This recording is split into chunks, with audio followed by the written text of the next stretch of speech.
Salam jumpa kembali saudara-saudariku yang terkasih dalam Tuhan kita Yesus Kristus.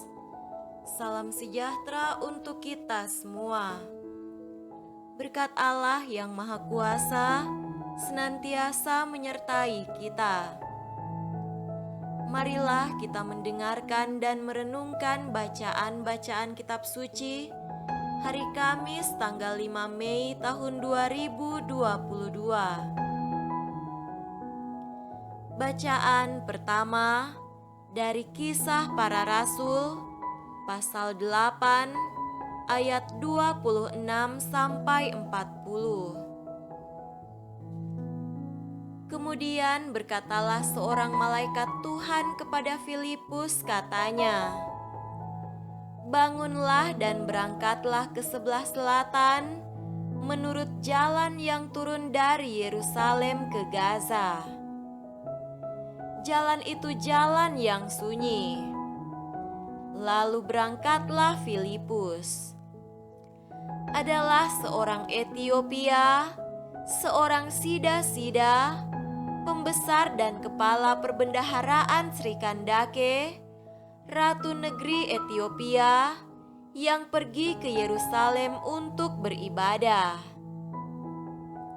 Sekarang orang itu sedang dalam perjalanan pulang dan duduk dalam keretanya sambil membaca kitab Nabi Yesaya. Lalu kata Roh kepada Filipus, "Pergilah ke situ dan dekatilah kereta itu." Filipus segera ke situ dan mendengar sida-sida itu sedang membaca kitab Nabi Yesaya. Kata Filipus, "Mengertikah Tuan apa yang Tuan baca itu?" Jawabnya, "Bagaimanakah aku dapat mengerti kalau tidak ada yang membimbing aku?" Lalu ia meminta Filipus naik dan duduk di sampingnya. Nas yang dibacanya itu berbunyi seperti berikut. "Seperti seekor domba, ia dibawa ke pembantaian, dan seperti anak domba yang keluh di depan orang yang menggunting bulunya, demikianlah ia tidak membuka mulutnya. Dalam kehinaannya berlangsunglah hukumannya. Siapakah yang akan menceritakan asal-usulnya? Sebab nyawanya diambil dari bumi." Maka kata sida-sida itu kepada Filipus, "Aku bertanya kepadamu, tentang siapakah Nabi berkata demikian? Tentang dirinya sendiri atau tentang orang lain?"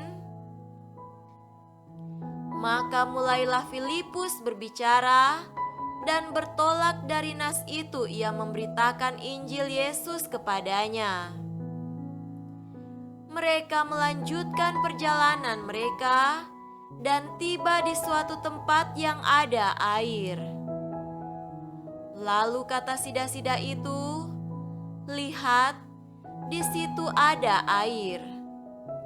Apakah halangannya jika aku dibaptis?" Sahut Filipus, "Jika Tuan percaya dengan segenap hati, boleh."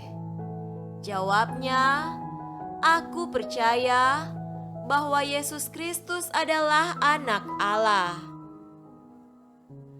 Lalu orang Etiopia itu menyuruh menghentikan kereta itu, dan keduanya turun ke dalam air, baik Filipus maupun sida-sida itu, dan Filipus membaptis dia.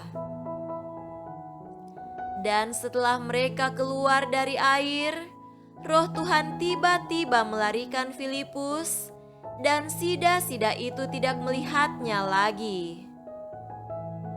Ia meneruskan perjalanannya dengan sukacita.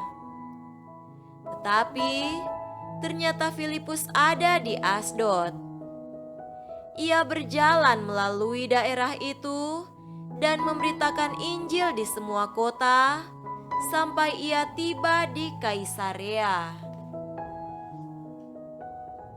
Demikianlah sabda Tuhan. Syukur kepada Allah.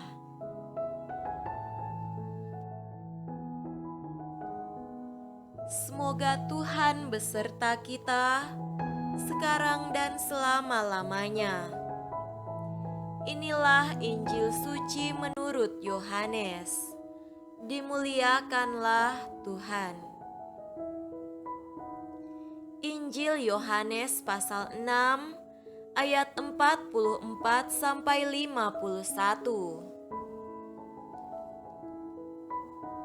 Tidak ada seorang pun yang dapat datang kepadaku jikalau ia tidak ditarik oleh Bapa yang mengutus aku, dan ia akan kubangkitkan pada akhir zaman. Ada tertulis dalam kitab nabi-nabi, dan mereka semua akan diajar oleh Allah. Dan setiap orang yang telah mendengar dan menerima pengajaran dari Bapa datang kepadaku. Hal itu tidak berarti bahwa ada orang yang telah melihat Bapa. Hanya Dia yang datang dari Allah, Dialah yang telah melihat Bapa. Aku berkata kepadamu, sesungguhnya barang siapa percaya, ia mempunyai hidup yang kekal. Akulah roti hidup. Nenek moyangmu telah makan mana di padang gurun, dan mereka telah mati. Inilah roti yang turun dari sorga. Barang siapa makan daripadanya, ia tidak akan mati. Akulah roti hidup yang telah turun dari sorga.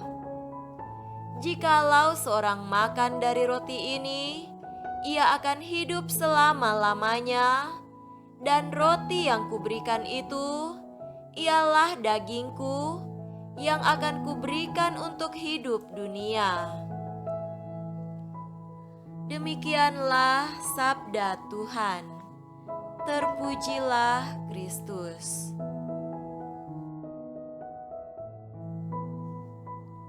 Saudara-saudariku yang terkasih dalam Tuhan kita Yesus Kristus, tema renungan kita pada hari ini adalah dialog iman.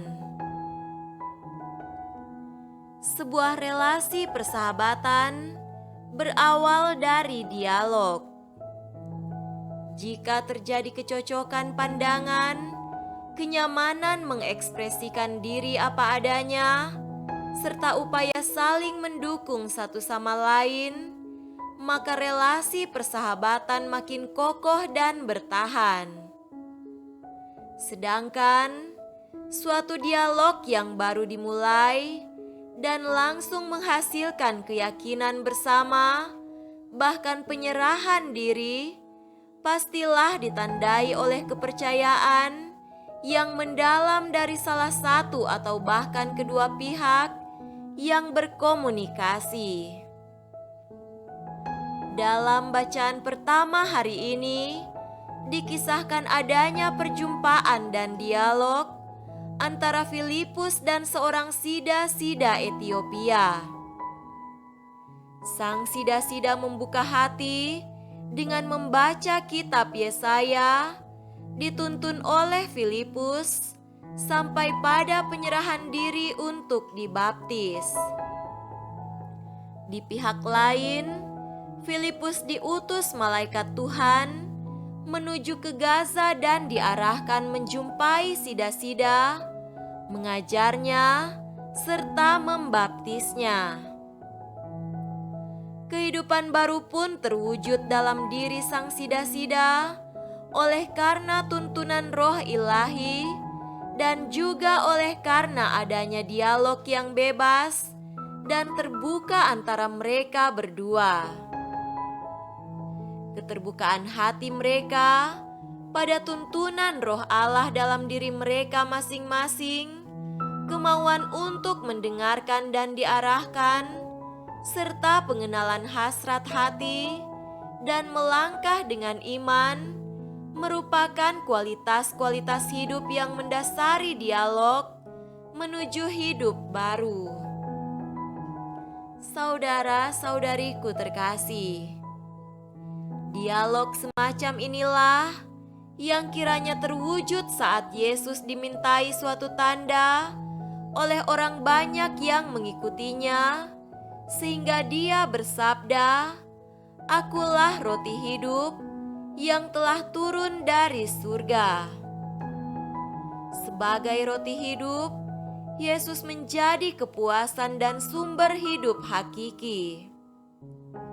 Barang siapa datang kepadanya, menerima Dia, hidup sesuai ajarannya, mencintai sebagaimana Dia mencinta, maka hidup yang sejati dan berkelimpahan dapat diperoleh, dan Yesus menjadi sahabat sejati. Pertanyaannya, apakah orang-orang yang diundang Yesus membuka hati? Apakah mereka percaya dan menerimanya?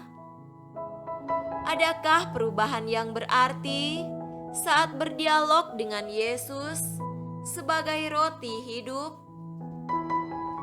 Jika kitalah orang-orang yang diundang oleh Yesus sendiri, kita perlu membuka hati, percaya dan menyerahkan diri kepadanya. Semoga undangan berdialog dengan Yesus dan orang-orang yang hidup dalam terang Allah dapat kita tanggapi dengan iman dan menuntun kita pada kebenaran dan penyerahan diri yang lebih mendalam demi terwujudnya dunia penuh cinta. Semoga demikian. Amin.